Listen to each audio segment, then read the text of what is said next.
Hello friends, welcome to an unusual video. Today I'll be telling you about a supplement protocol that I've developed sort of by accident that enhances lucid dreaming. For you, those of you who don't know what lucid dreaming is, it's an experience that you have at night where you dream very vivid dreams where you feel almost awake in the dream, but you're completely asleep. And they can be positive, or usually they're positive, but they can also be negative. So I've developed, sort of by accident, a supplement protocol that really enhances lucid dreaming. I have never heard of or read most of these things being used for this purpose. So it's a new thing. I'll also be offering a blog post down below which will specify the supplements so you don't have to take notes, and offer you links on the supplements that I think are of the highest quality or the best price if the quality is not that important for each of the supplements. As well, I'll also include the dosages in that blog post. So check out the blog post. It'll be in the video description as well as in the comment section below. So to give you a little bit of background, first I want to tell you a little bit about sleep. So sleep, I have a series on sleep. I'll link it over here for those that are more interested in details of sleep. But basically sleep has two major phases. One is called non-REM sleep, which is comes always before the other phase, which is called REM sleep. REM means rapid eye movement. That means while you're asleep, your eyes are closed, but your eyes are moving around a lot. Rapid eye movement sleep, which is REM sleep, is dream sleep. That's whenever you're dreaming at night, you're in that phase of sleep. At night, you usually have cycles of these two phases. There are also many phases within non-REM sleep, depending on how deep your sleep is. But there's two phases. So they start with non-REM, they go to REM, then they go back to non-REM, then they go back. That's how it happens. So as you get older also, well, let me add some more things about non-REM. I'm going all over the place. So non-REM sleep, in non-REM sleep, your body is actually moving more. You're more active physically, but your brain is as inactive as it ever is during your lifetime. Whereas in REM sleep, your brain is very active, but your body does not move around much. So basically your body is like semi-paralyzed. So, and also another interesting note I should mention is that REM sleep gets worse as you age, tremendously worse. So you get less REM sleep cycles and you get shorter REM sleep. And also when you take tranquilizing drugs to sleep, you get less REM sleep, almost across the board. Now I want to tell you, this video is not a sleep protocol. I could probably devise a few sleep protocols. I've had many issues with sleep during my lifetime, and that's why I researched sleep, and I read a couple of great books on sleep. In fact, you can see them here behind me. There's one called Sleep Smarter and one called Why We Sleep. Why We Sleep is a really good book by a guy called Walker. I highly recommend it to any of you. But anyway, the point, it'll be way more informative than my series on sleep, by the way. So if you can read that book, or you can watch my series, a lot of it is based on that book. So anyway, back to the point. So this is not a sleep protocol. In a sleep protocol, you can do like a chronic protocol where it can help you relax toward the end of your day and sort of help encourage a circadian rhythm. Circadian means circa diem, which is in Latin around the day. But you can also do a protocol that's like acute, that may not be so healthy, but may help you go to sleep quickly. Why may it not be healthy? Well, it may, in the long term, you may get sort of used to the supplements you're taking and it may be harder to sleep without them. Or, for example, the main concern actually, for example, if you're going to use drugs like Valium or other tranquilizers, you're going to get rid of that REM sleep portion. Or like marijuana. Marijuana is a great example. Marijuana really shuts off the REM sleep portion. Specifically THC does that, by the way, not CBD. So anyway, this is a little bit off topic, but I want you guys to know this isn't a sleep protocol. So let's get into it. So how did I discover this originally? What happened was basically I was studying this acetylcholine series that I have called the cholinergic system. I should link this here also. Acetylcholine, as you guys will remember, is a neurotransmitter that is very important in the brain for memory and learning. For example, people who have Alzheimer's disease, the main symptom management medication that's prescribed to them, often donepezil or galantamine, they are inhibitors of the enzyme that breaks down acetylcholine in the brain, making it unable to communicate between neurons and across the axons. So what the Alzheimer's disease patients get given is this drug that inhibits the breakdown of acetylcholine, so they have more acetylcholine available in the brain to help them dealing with the symptoms of dementia, which are basically worsened memory and cognition. So it's extremely effective to inhibit acetylcholinesterase to enhance cognition. And now, the interesting thing is, while I was researching this subject in great detail, I came across some studies about lucid dreaming, which was a subject I was never personally interested in. I'm not so interested in subjective experiences, and I don't personally take my dreams seriously, but I came across these papers that indicated that people were using galantamine and donepezil to enhance their own lucid dreaming. Now, people also use other things than this. They use light therapy and sound therapy while they're asleep. They use intention setting before they sleep. I'm not so into lucid dreaming that I would get into all of that kind of stuff. But I did think it was interesting. And then I didn't think about it much afterwards. But I began my own supplement protocol to enhance my acetylcholinesterase inhibition using supplements that I detailed in my article series associated with that blog. And there's also, associated with that video series I linked earlier. And there's also an individual video there called Herbal acetylcholinesterase inhibitors, which covers that. So basically, I was using these acetylcholinesterase inhibitors, and I noticed that my dreams had changed a little bit. Over the years, since I was younger, I noticed that some supplements affected my ability to get to sleep, but some affected the quality and vividness of my dreams. Combining these two elements together, I've made a supplement protocol for lucid dreaming as well as in general for very pleasant dreaming. Again, not for sleep, but for pleasant dreaming. So I'm going to tell you guys about each one of these items ahead of time. Well, let's start with the first item actually. So acetylcholinesterase inhibitors inhibit the breakdown of acetylcholine. Now, acetylcholine acts on two different groups of brain receptors on neurons. One group is called the nicotinic cholinergic receptors, named after nicotine that agonizes all of them. Agonize means stimulates the neuron through that receptor. And the other group are called muscarinic cholinergic receptors, which are named after muscarine, which is a mushroom toxin that agonizes all of those. Now, acetylcholine, which is the natural agonist of all of these receptors, agonizes all of them, to different degrees, by the way. But nicotine agonizes a group that is shown to be particularly effective in enhancing memory and learning, and is also neuroprotective, which is why smokers have less incidence of Parkinson's disease, and they also have better performance on memory and learning tasks. On the other hand, the muscarinic cholinergic receptors, only a couple of them are interesting in terms of enhancing cognition. So for me, I like the idea of agonizing. Oh, another interesting thing I should mention. Unlike many brain neurotransmitter receptors, when you directly agonize the nicotinic cholinergic receptors, they don't downregulate. They actually upregulate, which is very unusual and rarely seen in biology. So it's not something where you have to be concerned, like for example with the GABA receptors that are agonized or modulated by benzos, you become concerned that if they downregulate, you could end up having seizures and stuff like that. With nicotine, that doesn't happen.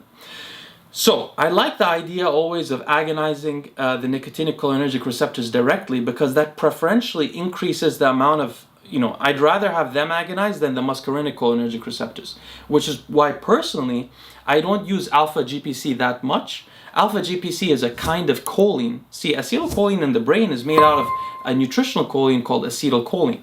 And alpha GPC is a kind of choline that when you ingest it, it actually releases choline in the body that's stored and allows it to get to the brain quicker. And it really enhances acetylcholine levels in the brain. But for me, I feel sometimes I get a bit of anxiety from it if I take too high a dose, which is usually the dose that the capsules are in, which is like 300 milligrams. Whereas if I take nicotine, I don't experience this effect. So anyway, back to the point. What I've discovered, and by the way, for you guys' knowledge, what I'm going to try to do is I'm going to try to put this video out the same day that a podcast comes out that I had with Chad from Snoopy.com, which is a YouTube channel that I highly recommend you guys check out. The reason I'm going to put them in the same day is because that discussion that I had with Chad is a wonderful introduction to the world of snooze and nicotine pouches. Now, when you're trying so basically this is the issue. Acetylcholinesterase inhibitors enhance the lucid dreaming aspect. But I've tried actually I did it by accident originally. I tried falling asleep with nicotine in my mouth basically. I'll explain how in a second. And I had the most incredible lucid dream I'd ever had. And since then, I don't do it often, but every single time I've done it, it's happened. And it's very profound, much more than taking the acetylcholine inhibitors.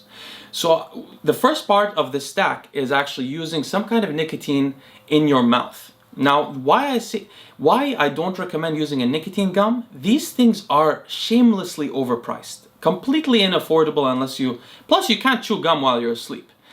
On the other hand, there's a kind of tobacco which was started in Sweden, and now they sort of produce it in Denmark as well, which you can learn much more about if you watch the podcast that I guess will be out today when you're watching this.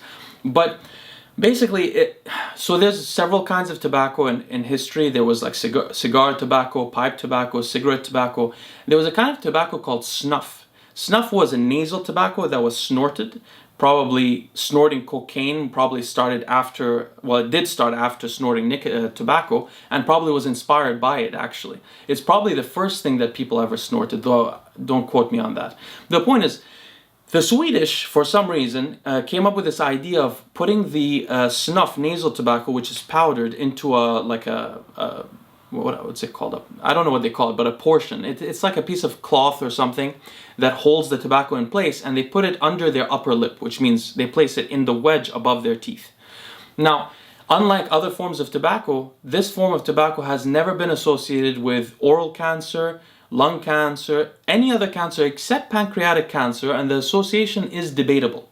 Now, I've always thought that if you could add some antioxidants in the actual snooze package, this might be avoided even as well, because the antioxidants would go in directly the area where the nitrites and nitrite-related compounds that combine with amines would potentially cause mutagenic effects.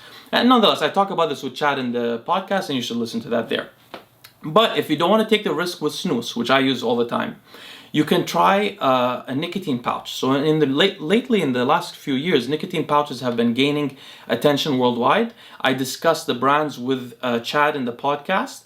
I highly recommend that. Then you can go to Chad's channel and watch individual reviews. He's a great reviewer, reviews a lot of individual snooze products and nicotine pouches. He recommends in particular the brand called Lift. You can go through Lift flavors on his channel. He's a very good reviewer.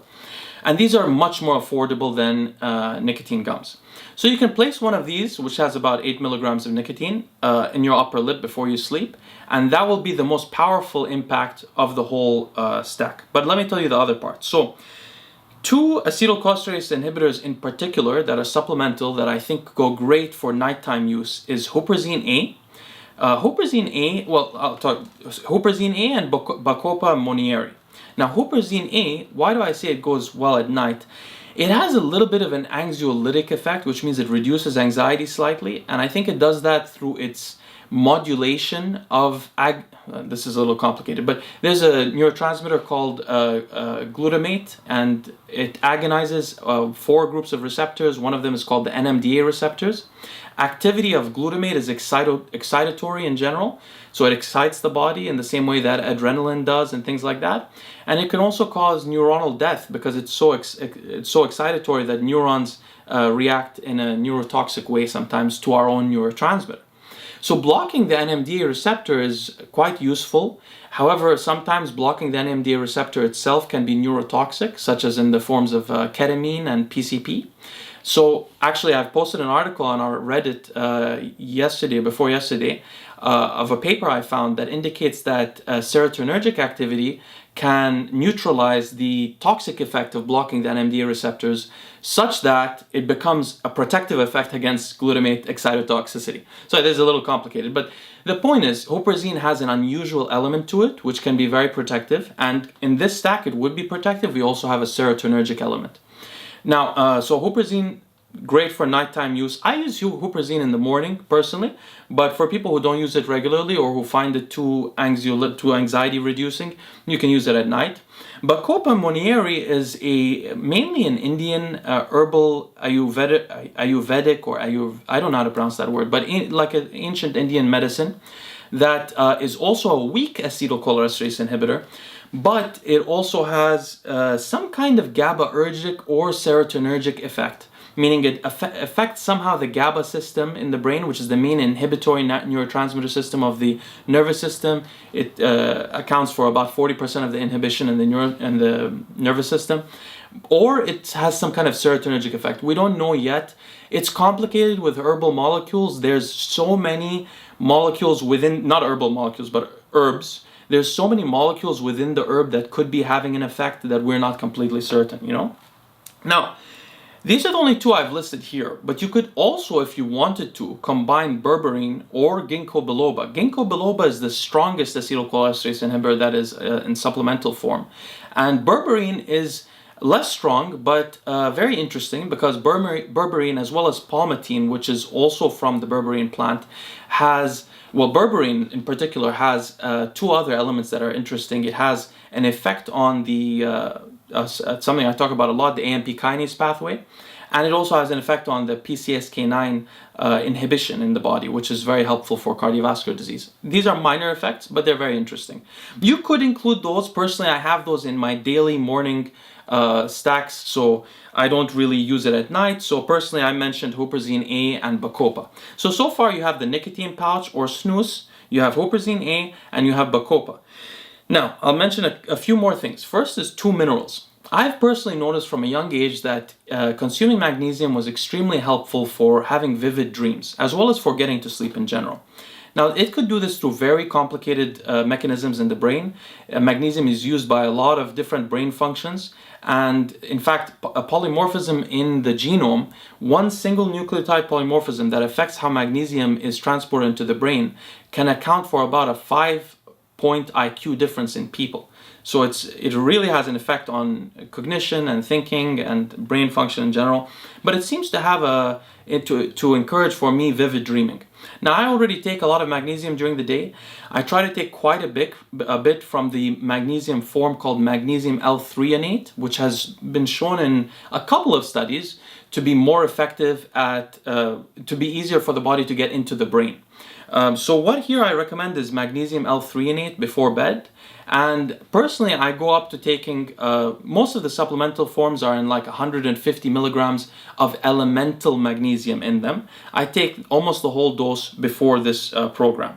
So I take that, then I take zinc as well. So zinc, now zinc may be having its mechanism through either its effect on IGF-1 or through its serotonergic effect. It enhances serotonergic transmission in the brain. I'm not quite sure. But zinc for me has also caused me to have vivid and clear dreams at night. So both of these I feel enhance the cholinergic effect. Now I'll mention a couple of more things, which is basically a general serotonergic effect. So we had cholinergic effects, then we had the minerals, and now we have serotonin directly, although zinc also affects serotonin, and bacopa may as well. So now we're going to talk about... So for me, I take an SSRI. As many of you know, I'm very fond of SSRIs. Now, SSRIs don't work the same way on every person. Now, many people come and complain to me that I've had a bad experience with SSRIs, or I know someone who did. We all have different genetics. If you have certain polymorphisms with your serotonin receptors, with your metabolism, your CYP enzymes, CYP enzymes, or especially with the promoter region of your serotonin transporter, SERT, you may have a completely different response to SSRIs than many people do. But in psychiatry, SSRIs are the most effective medication that has ever been introduced, period.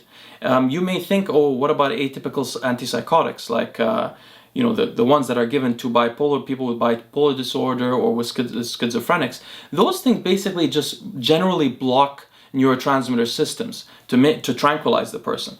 But SSRIs actually change lives, and SSRIs are used by a lot of people interested in cognitive enhancement because they increase neurogenesis, as well as I recently discovered they increase oligodendrogenesis. That's a mouthful. But oligodendrocytes are things that, okay, I don't need to get into it here. The point is, SSRIs improve the brain function. They improve plasticity and the ability for the brain to continue to develop in old age, and they likely reduce the rate of cognitive decline that we get when we're older.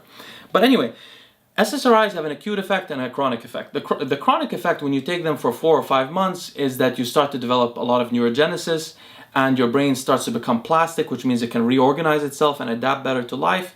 And this is when I find my dreams get much better, and also I sleep much better. But there's also an acute effect. So within the first few days, the SSRI builds up in your system, say within 3 days or so, and you'll have, what SSRI does is block serotonin from being able to be taken out of the synaptic cleft in the brain. So it doesn't block its degradation, but it keeps it communicating between neurons. And what that does is, between synapses, and what that does is enhance the feeling of serotonin in the brain without, for example, transmitting more serotonin, like, for example, MDMA would do.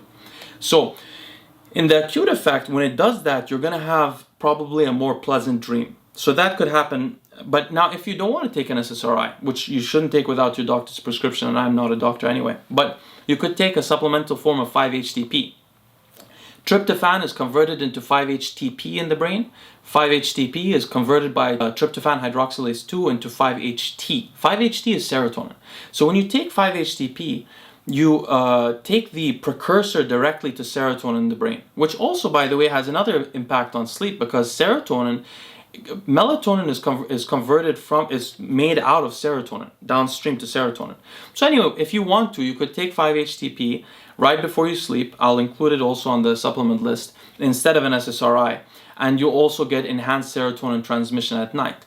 However, I don't find this preferable to an SSRI, because 5-HTP increases the transmission therefore of serotonin, and what happens is it doesn't keep it in the synaptic cleft more necessarily. It can still get degraded more, and you have more of an effect of having higher serotonin levels in your body generally. And having too high serotonin levels in your body can be a little dangerous. So that's why, and also your receptors probably downregulate more than if you're using something that just keeps it in the synaptic cleft. But that's debatable. So anyway, you could take 5-HTP or an SSRI, and then you could combine this. You could combine this with a lot of things, but one thing I find very helpful is saffron. If you take saffron with the serotonin combination, you get enhanced serotonergic activity. Zinc and saffron together really enhance this. So this combination together, I'll list them again just so you guys remember, but you should check out the blog post. But they are the nicotine pouch or snooze, then acetylcholine inhibitors. You can use huperzine A, bacopa. You could also use ginkgo biloba or berberine if you really wanted to, but those two I really think suited. Then the minerals, which are magnesium and zinc, and then the either SSRI or 5-HTP, and then saffron. And I trust me on this, if you try it yourself, you really realize this is no joke. And this, I haven't taken any of this stuff from anyone else except that paper that I read involving the galantamine and donepezil. So I sort of created this myself. I think it's really effective. I bet if you try it, you'll be very surprised by how fun your dreams can get. And the great thing, and by the way, how this works in terms of acetylcholine, just a final note, is it's actually enhancing the function of your brain. And in REM sleep, your brain is very active. So it's enhancing the ability of your brain to think while it's having these dreams. So it really seems, it's probably healthful. All of this is probably healthful for your brain. And the more you encourage depth in REM sleep, and the longer your REM sleep is, the more healthy you are, because as we age, your REM sleep gets shorter, and basically during the daytime you get sleepier, and at nighttime you have difficulty with continuity of sleep and depth of sleep and so on. So this can be really helpful. So check out the blog post for dosages, my favorite brands. I use third-party reviewers as well as my long-time experience buying supplements, so I trust certain brands more than others. And also I'm going to include Amazon affiliate links that Lucie made for me. So I'm not that into using these kind of links in general, but they're very easy for me to produce. I get a small kickback for any supplement that you purchase on that thing, but trust me, this will not influence at all what I put there. I put my integrity first, and it's barely any money. But the reason why I'm thinking of doing this, I'll get into it in another video, but basically we'll talk about it in another video, but I'm thinking about raising a little bit of money for the channel so that we can improve the research quality in the long term, and eventually hire some part-time and then full-time researchers to help with the product. But I'll get into that in another video. Anyway, I hope you enjoy. You don't have to use the link. You can open the link, check out the product, and buy it on your own on Amazon without the affiliate link. But I'll post the blog post. Check out in the comments below. Let me know, come back to this video and comment if you've tried it. You should be able to get an effect if you try it a couple of times. And let us know how it goes. And thank you so much for watching. We'll see you next time.